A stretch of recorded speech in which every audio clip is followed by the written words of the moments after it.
প্রায় সময় বলতো যে আপনি কেন একটা ট্রান্সফর্ম ভিডিও কেন বানান না।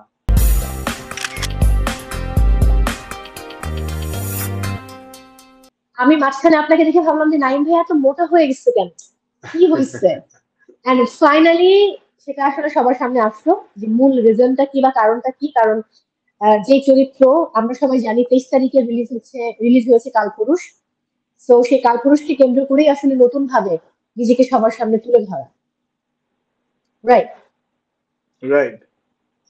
সো কেমন সাড়া পাচ্ছেন, যেহেতু গত বৃহস্পতিবারে রিলিজ হয়েছে এবং অলরেডি কিন্তু সবাই টিজার দেখে অনেক প্রশংসা করেছিল, আর এখন তো অনেকে দেখে ফেলেছে, বাট আমি আসলে গল্প নিয়ে কিছু বলতে চাই না, কারণ এখন অনেকের দেখা বাকি আছে।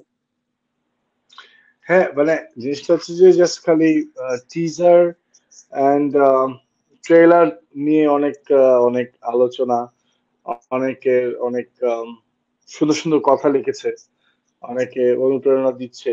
আসলে আমরা তো গত অলমোস্ট 11 মাস 12 মাস ধরে এই কাজটা নিয়ে আছি। আরো বেশ কয়েকটা মাস থাকতে হবে, কারণ এই কাজের চরিত্রের প্রয়োজনে প্রায় অনেকটা শারীরিকভাবে চেঞ্জ করতে হয়েছে।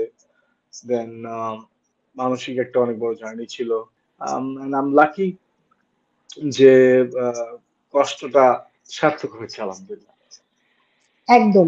তবে আজকে দর্শক যতটা ফিট তাকে দেখছেন মনে হচ্ছে এরকম ছোট স্ক্রিনে দেখে, যেটা আমরা যার যার বাসায় বসে আড্ডা দিচ্ছি, বাট কতখানি মোটা হয়েছিলেন সেটা আসলে নিউজ দেখলে বুঝতে পারবেন যে এত বড় গোল পেট, এই মোটা হয়ে গেছে নাইম ভাইয়া।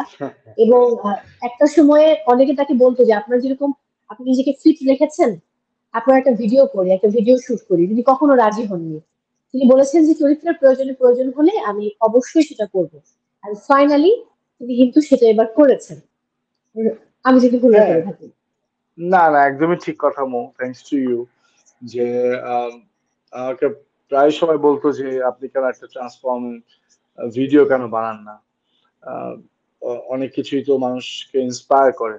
So আমি বলতাম যে লোক, আমি তো আসলে কোনো কম্পিটিশন খেলছি না, কিংবা সবার পক্ষে তো জিম করা সম্ভব হয় না, বাট হ্যাঁ, একটা হেলদি লাইফস্টাইলের দরকার আছে, একটা হুম। হেলদি মানসিকতার দরকার আছে, যেটার জন্য এভরিডে মিনিমাম আমি বলবো 40-45 মিনিটস এর একটা হাঁটা, নর্মাল রাস্তায় হাঁটা হতে পারে, হুম। সেই সাথে খাবারটা একটু ব্যালেন্স করে চলা, এগুলো ঠিক আছে। বাট ভিডিওটা আমি বানাতে চাই না। যদি কখনো চরিত্রের প্রয়োজনে কোনো কিছু করতে হয়, তখন সেটা আসলে কাজই বলে দেবে, কাজই আসলে উপস্থাপন করবে। আমাকে আসলে আলাদা করে এটা করার দরকার নেই।